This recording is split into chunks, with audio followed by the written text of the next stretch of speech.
What is going on, everybody? My name is Teddy Baldassarre, and in this video, we are joined by an incredibly special guest, Antonio from Real Men, Real Style. So Antonio's videos have been seen over 200 million times. He has 2 million subscribers on his channel and has helped men across the globe with looking better in the clothes that they wear. So guys, without further ado, let's jump into the interview.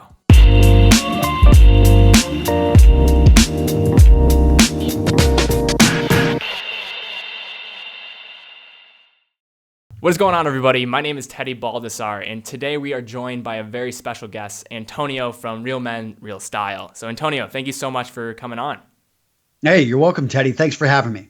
Awesome. Well, you have done a couple interviews online already, so I've had the luxury of being able to do my research on you. And one of the things that I saw that was very influential, and I, of course, want to talk about Real Men's Real Style, but before just asking the standard question of where did it all begin, what is Real Men's Real Style, I mean, you've touched, honestly, millions of men out there and allowing them to really amplify their ability to dress themselves and look the best they can in their skin.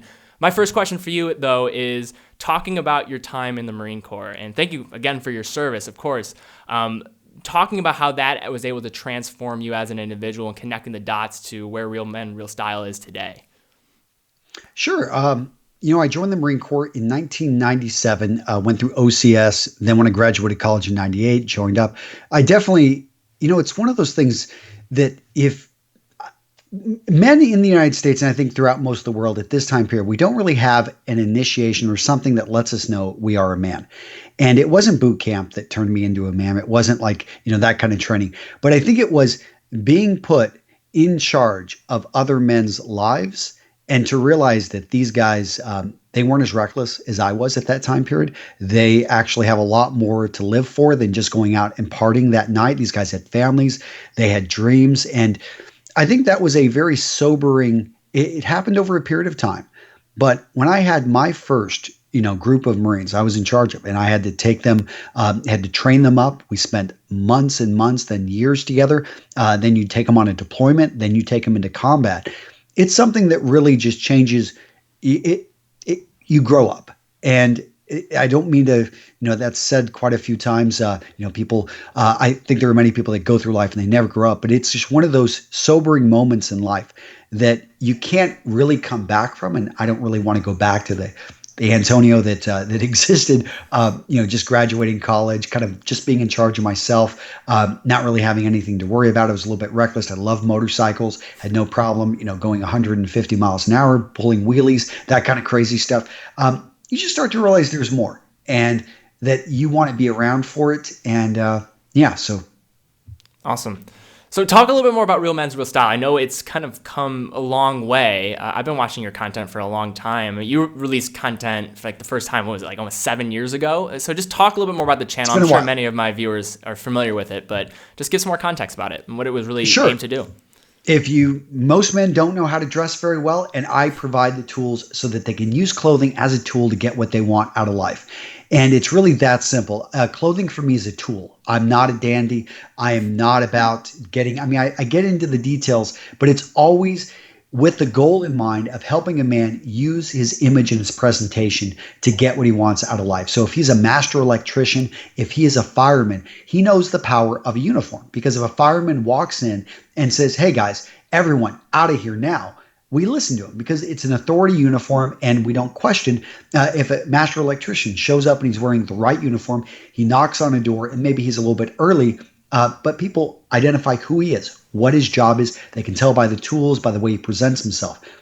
But if that same fireman, and maybe, maybe something happened to the clothing, it burnt off, and he's walking in halfway naked saying, "Everyone get out of here," we're going to think it's a crazy guy.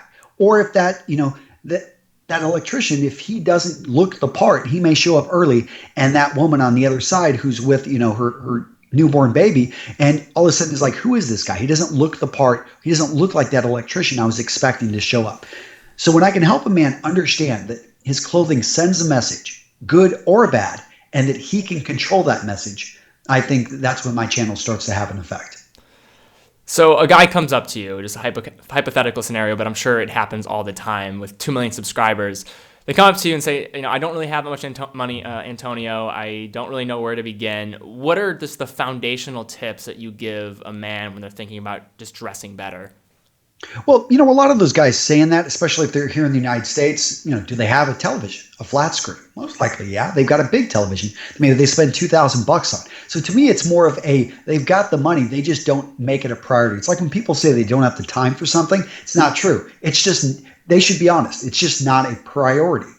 And that's maybe not, you don't want to say that if you're not involved with your school and the PTA is asking you to chip in more. It's like, it's not that you don't have time. It's just that's not important to you. And just be honest with yourself. So when a man can be honest with himself and he realizes, okay, well, clothing isn't a priority to me. Why should it be a priority? That's when I think we really start to have the conversation. And it's not anything I can say that's going to change his mind. It's more of helping him come to the realization that it does matter. And I find that most of the men that approach me are going through transition. They've gone through a divorce. They're getting married. They got fired. They're getting a new job. Something has happened that they are looking at themselves and realizing, I need to change. I need to get better. I need to improve. I like to equate my guy he's like a three-wheeled Ferrari. And if you can imagine, how fast, Teddy, would a three-wheeled Ferrari going down the road, how fast would it go? Not too fast. Not too fast. It'd be like, scrape. If it went faster, you'd see sparks flying off where that fourth tire should be. And I like to think, he's got 3 out of 4, isn't that's pretty good, right? He's got the experience. He's got the education. He's put in the effort and he's at the right place in his life. He knows he's living his dream. He's got 3 out of the 4 tires, but why isn't he going? If he could get that 4th tire, which is presentation, which is image, which is body language, which are mannerisms, and if he could nail that, all of a sudden it's a force multiplier. He goes from 10 miles an hour to 100, to 150, to 200 miles an hour. And that's what I like to see. Whenever a guy comes in, he's already hitting it on all cylinders in other areas, and I'm able to kind of latch on that extra tire that just takes him and he speeds right off. I love that analogy. So I was watching one of your interviews and you talked about Neil Patel and that experiment he did he spent an outlandish amount of money on his wardrobe over 1 year and just the dividends that it paid for him in the following year after he did it. Do you remember this? Do you recall this? Do you mind explaining a little bit more about this? I don't remember exactly how much Neil spent, but it was like $150,000. And he bought outlandish things. We're talking Tom Ford suits. He want Louis Vuitton bags and things that, $10,000 suits, $5,000 slipper shoes, things that and I'm not saying you need to do that, but his idea was, okay, if I'm going to buy this crazy vest, let's see what it happened. And Neil is not someone that he measures everything. So he keeps notebooks, he keeps records, and for the years before, he had measured who he went in to meet, what the closing rate was, and all these details like that. And he continued to do this after he went through the image change. And what he found is he was able to knock up his batting average of closing clients from 25% to 42%. May not seem like much, but his bottom line, it was a huge difference. We're talking an extra $700,000 to his business. And that is something very simple, something very measurable, and something that someone who I liked it because he's not a style guy. He's not in my industry. People always think, oh, do you have an ulterior motive? You're trying maybe to sell a course or you want to promote, get your sponsors in there. Well, let's look at people outside who leverage this all the time and have no vested interest. Mark Zuckerberg.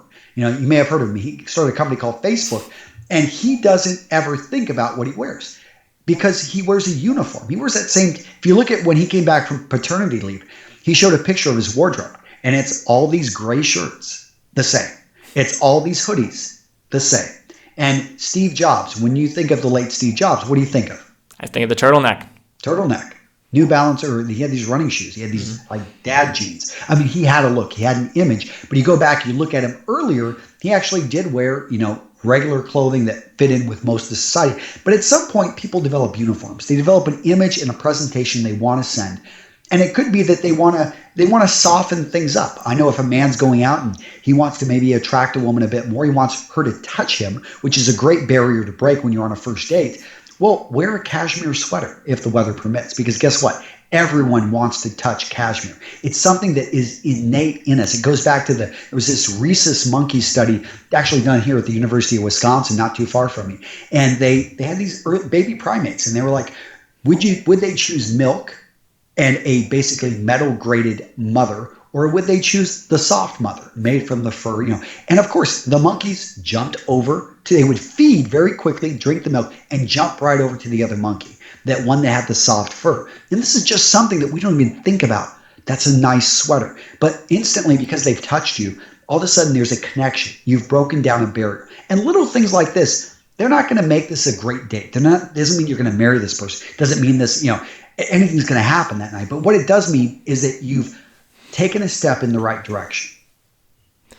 So talking about dating life. So one thing I want to talk with you about, because I know you're a married guy, you have kids as well, is for a lot of men's style content, it's all about attracting the other sex, which I think is fine. It's a biological and just motivation for us as men.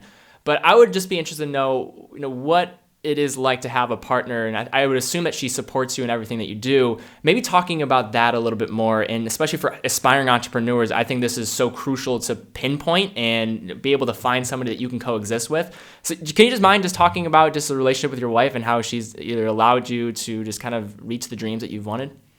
So any entrepreneur or business owner or anyone starting a company, male, female, if you have a good partner, that is, like, to me, the number one thing you can have and will attribute. You will be on the path to success right there. If you have a bad partner, that is the number one thing that you will fail, because this is your life, and there's no separation of when you go home. And if you've got someone that's nagging you, that thinks that you're going to fail, that you're not good enough, or you should go back and quit this, you can only go on so long. And eventually you're either going to separate from that person and they're going to take half of what you have created, at least up to that point, or you're going to, but if you've got the right person, then it makes a huge difference. I don't have to spend a lot of time. It's funny, a lot of my good friends that are very successful, most of us are married, and we kind of laugh at it because it's like we don't spend time or energy going out, trying to meet people or change. It's like we're kind of, we hit that part in our life, and it allows us to free up the energy to focus more on our business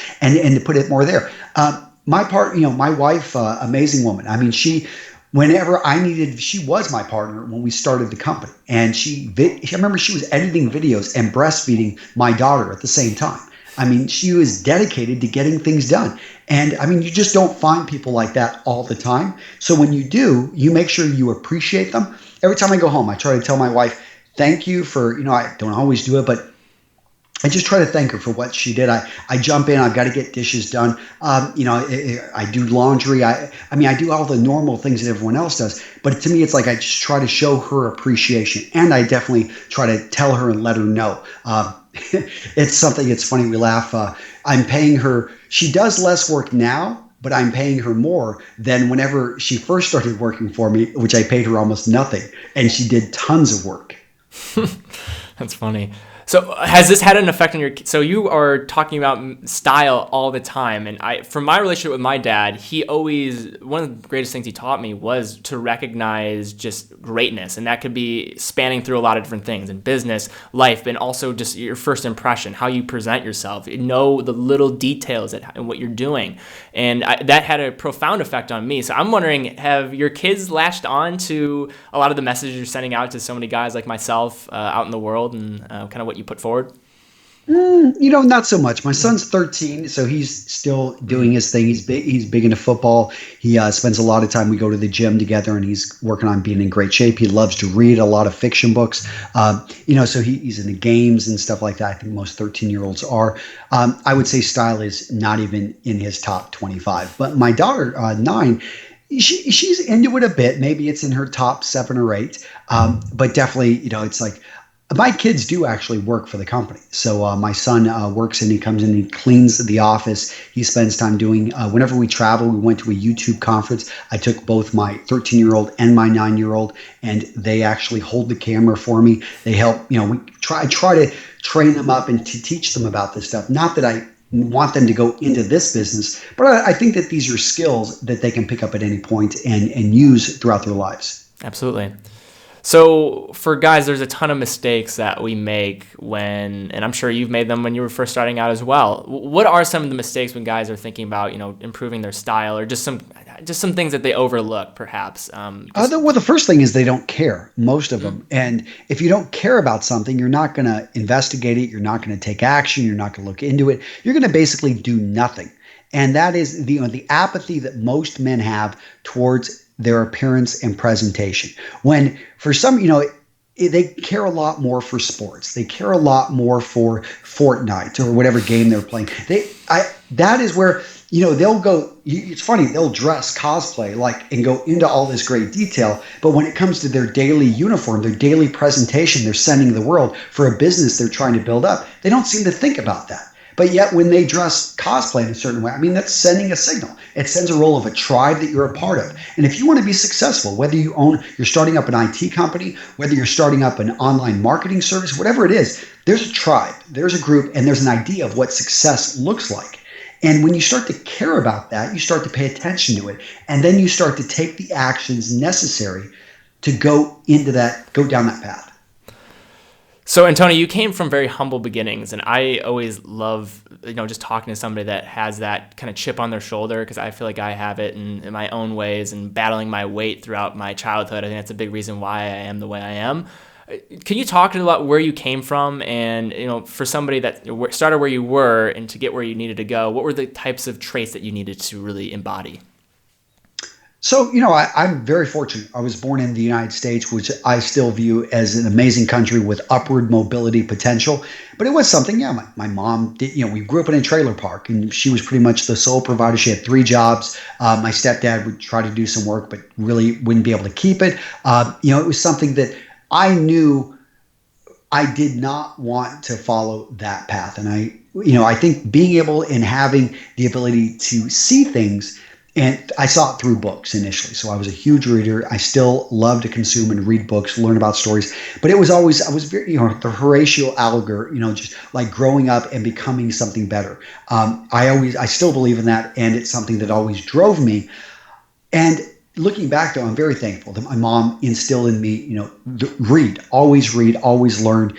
And that's something that I still to this day try to, another thing, hard work. My mom worked 3 jobs. So I realized that, hey, I can't complain. If I'm working 80 hours a week, no, my mom's worked 100 for 3 different employers and done work. Sometimes I get tired of filming these videos or doing some of the other work I do because it wears on you like anything does. But then you look at, wow, I'm able to earn more in a month now than a lot of people earn in an entire year. And that right there, I'm privileged, I'm fortunate. Now you can say, oh, you put in the time, you put in the effort, but there were tons of people that supported me, from teachers that, actually encouraged me to read more and gave me gifts, of books or, that I remember one time when I was a kid, I got pulled out of the classroom to go shopping at Walmart for it was a $25 gift certificate. I think the local Walmart manager gave to kids that didn't have much money for Christmas. Now, to this day, I still have a soft spot for Walmart. I won't bash Walmart because Walmart gave me something and lifted me up when I was a kid. And, it's like, so you look at, I don't think there's really a self-made man out there or a self-made woman. There are just people that have, and luck does play a part in it. But I do believe that you can improve your lot in life by consistently taking those steps forward. You're going to get knocked back, you pick yourself up, and you keep stepping forward. And that's all we can do in life. So you mentioned you love books. I have a bookshelf behind me. I'm a big reader as well. What are some books that maybe impacted you the most, if you have a couple? Got quite a few. I've been listening to I consume Audible. I've got like 500 books right now on my phone. But Essentialism, that one by Greg McGowan, I love it. I listen. It's like a shower. I listen to it every month because vast majority of things in our life, in your business, are noise, and you got to cut them off. And it's painful at times because it seems like it's important, but you got to cut it off and focus in on what's important and make the number one thing the number one thing. Sometimes it's that simple, but it's that difficult. Other books I've been picking up, Scaling Up by Vern Harnish. I can never pronounce his last name. Great business book. It is the textbook for anyone that's in business and you really want to set up a business that's going to go from 1 million to 10 million to 100 million. He has laid out pretty much everything you need right over there. And I'm listening to this new book called Thinking in Bets, and I love it. Who wrote it? That's by Annie Duke. And so Thinking in Bets, it's all about every decision you make. Look at it not like chess, but like blackjack. And it's the idea that there is always luck, there is always an unknown, and that every decision, even you can make the right decision, it will still sometimes turn out poorly. And you need to be able to understand that that's just the way the game plays. But if you're hitting 60% of the decisions right, over the long run, you're going to end up a lot farther out than what it's kind of builds on itself. Love it. So last question really quick. For somebody that's trying to make the plunge of being an entrepreneur, what would you say to them? Was there a failure that, what have you learned the most from as you've kind of been going throughout your journey here? And we wanted to share, because I think we really glamorize entrepreneurship, but I think it's always good to hear the stories in which these days maybe it's not as easy. What did Yoda say to Luke? It was like, don't try, do or do not. What is it? Something like that. You remember that one? Yeah. I know what you're talking about. He's on his back. Yeah. And it's really, to me, that's about like entrepreneurship. Like, it's some people say, and I mean this, it's coming from a loving place, but if you are just thinking about it, or you maybe would like to try it, like, no, you need to either jump in or resign or don't, but entrepreneurship is not for, it's not for everybody. But if you are willing to take the leap, to take the jump, it's such an amazing journey, because I love the fact that I've now got a lot more resources. You just look at everything differently. Instead of saving more money, you just figure out, like, how can I make more money? And you realize that there's two ends to that lever. When the vast majority of the world is trying to figure out, like, oh, I'll never be able to afford, like, I'm not saying that I need a $200,000 Ferrari or something, but it's like, well, if that was my goal, like, I would just go into a business, or I would find a way to make that money. It's not about saving for that money. And again, saving is great. Saving is very important. I don't want to hit on that.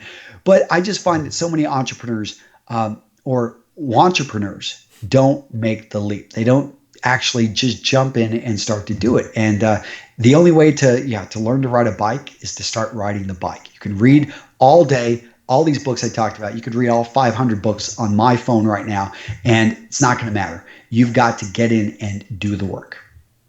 So Antonio, I want to thank you so much for coming on. And how I define success is by influence. And for you and what you've done on YouTube and have really just touched the lives of so many guys like myself, I just want to thank you for that. You've achieved my level of success, or on your way of doing it, based on the influence that you've had on so many lives. So thank you so much for continuing to do what you do. And thank you so much for coming on the channel. We have to do it again. All right. Sounds good, Teddy. Thanks for having me. Of course. See ya. So guys, thank you so much for watching today's video. If you enjoyed it, be sure to give it a thumbs up. Also be sure to subscribe. Also hit that bell icon so you know when I release content on this channel. And do leave comments down below. I want to hear you guys thought of this, and then also please leave comments about who you want me to have on the channel next for an interview. So guys, until next time, be well, and I will see you all very soon.